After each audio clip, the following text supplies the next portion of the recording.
Opa, tudo jóia? Hoje nós vamos falar de um assunto que é bastante complexo no mundo da programação. Mas, como sou um excelente programador, foi mamão com açúcar de entender. Se você pesquisar agora programação orientada a objetos, você vai ver muitos vídeos tentando explicar essa parada. Só que enquanto eu estava dando uma pesquisada para entender o assunto, eu vi diversas explicações que me forçaram a usar os 2 neurônios que eu tenho. Mas depois de estudar bastante, eu finalmente comecei a entender o que é a programação orientada a objetos. A programação orientada a objetos, de forma bem resumida, é a ideia de reutilizar código para que ele possa ser utilizado em diversas situações, ou então criar múltiplas versões desse código, mas com algumas pequenas diferenças. Pensa num personagem de um jogo. Você não concorda que, tecnicamente, a gente pode chamar ele de um objeto?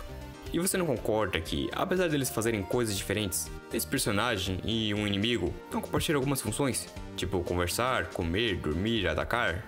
Da mesma forma, a gente não poderia concordar que um celular e um notebook fazem as mesmas coisas, tipo ligar a tela, digitar, conectar à internet, possuem bateria e componentes, mas possuem formatos e realizam essas funções de forma completamente diferentes. Então você já sabe exatamente como o Poe funciona, e você também já sabe que o Poe é usado em diversas áreas e de diversas formas, como em Game Development, na área financeira, programação que possui interface de usuário, aqueles simuladores de física, de engenharia e sei lá, mais um monte de coisa. Voltando ao assunto, agora que a gente já sabe o básico da teoria do Poe, vamos falar dos pilares desse estilo de programação. Eu vou assumir que você não sabe o que é uma classe, mas caso saiba, é só para ir para o próximo capítulo, ou clicar no tempo na tela. Uma classe, como eu falei antes, permite a reutilização de código, mas ela serve muito mais para isso. Ela é o principal elemento que a gente vai usar para criar objetos. Para criar uma classe em Python, você digita a palavra classe e depois digita o nome da classe e um parênteses. Então embaixo você digita def para definir uma função chamada init, que é uma função que é usada toda vez que a gente cria um objeto com essa classe. E a função recebe o parâmetro self, que é uma variável que a gente usa para usar os atributos e métodos da classe dentro dela. No caso dessa classe, ela cria as variáveis nome, id, dinheiro e investimentos. Se a gente botar nos parâmetros da função init outras variáveis, quando a gente cria um novo objeto, a gente pode botar aqui os valores que as variáveis vão usar. Já para o Java, você digita classe com o nome da classe, e abaixo você digita esse mesmo nome, como se estivesse criando uma função. Só que ao invés de você colocar self, a gente usa this no Java. Essa é a função init que o Java utiliza toda vez que você cria um objeto. É meio diferente do Python, mas você se acostuma. A começar por herança. E esse é um código que eu fiz para demonstrar a herança. O que é herança e como ela funciona? Basicamente ele cria uma classe maior, que é o veículo automotor, que tem várias características de um veículo, como por exemplo rodas, cilindradas, portas, preço, motor, enfim, vários atributos de um veículo. E também tem métodos como alternar motor, que liga o motor. E aqui a gente pode ver que tem a classe carro, a classe moto, a classe ônibus e a classe caminhão. Cada uma dessas classes se constrói em cima da classe veículo automotor, colocando seus próprios atributos em cima dos atributos veículo automotor. Por exemplo, Lamborghini é um carro com 4 rodas, 1.800 cilindradas, 4 portas e 450 mil de preço. Como você pode ver, eu criei alguns veículos aqui, como por exemplo um ônibus, um caminhão, uma moto. Cadê a moto? A moto aqui. E cada um deles possui suas próprias características. E como você pode ver, todos eles possuem as mesmas funções, mesmos atributos, só que cada um deles faz de uma maneira diferente, o que também é um pouquinho de polimorfismo, já que cada um desses pilares, abstração, encapsulamento, herança e polimorfismo, cada um deles constrói um em cima do outro para fazer algo bem feito. Mas voltando para o negócio da herança, carro é uma classe que se constrói por cima de veículo automotor. Veículo automotor é basicamente uma classe genérica que pode ser usada para construir outras classes, como por exemplo um carro, uma moto, um ônibus. E no Python, quando a gente inicia uma classe, como a gente está fazendo aqui com o Lamborghini, a gente usa super para meio que iniciar a classe que essa classe aqui está herando. Se a gente não tivesse esse super aqui, para começo de conversa, o carro não teria rodas, não teria cilindradas, não teria porta, não teria nada. Ele herda essas características do veículo automotor, porém depois ele pode adicionar outras coisas. Esse explicado, vamos para o próximo pilar. Aqui nós temos o código do polimorfismo, um dos meus favoritos ao fazer esse projeto de vídeo. E nós temos aqui vários... qual é o nome? Métodos. Nós temos duas classes aqui. A classe peão e a classe bandido. Ambas as classes, elas vêm da classe NPC, que possui várias características, como vida, composição, que seria tipo, vida, eu acho. Força, inteligência e nome. E, como você pode ver aqui, a gente também usa da herança ao construir um peão, por exemplo, do NPC. E por causa disso, eles têm os mesmos métodos: lutar, fugir, viajar.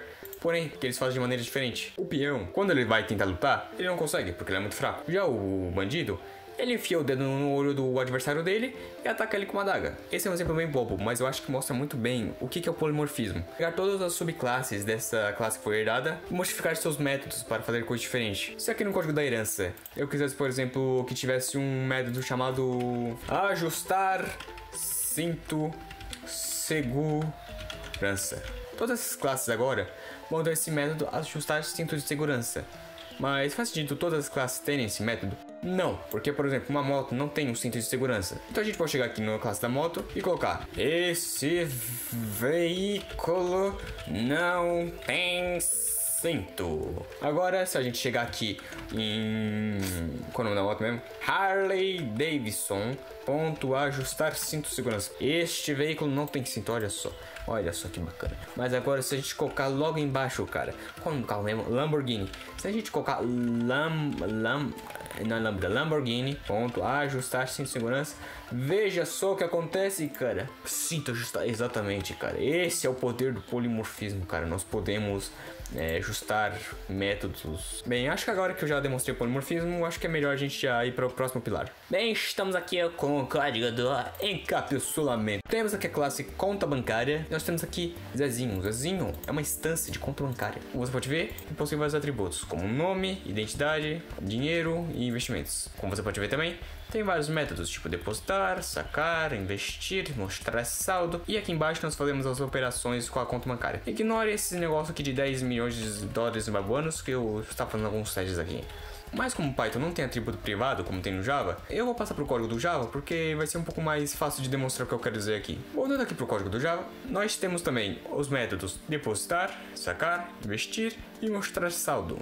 Já aqui, o código está fazendo várias operações pelo programa, como por exemplo, depositar, sacar, investir, mostrar saldo, investir de novo. Porém, entretanto, contudo, todavia, investimentos, como você pode ver, é um atributo privado. Não deveria ser possível modificar o atributo. E se a gente tentar executar este código, vamos ver o que acontece. Zezinho.investimentos igual a 3.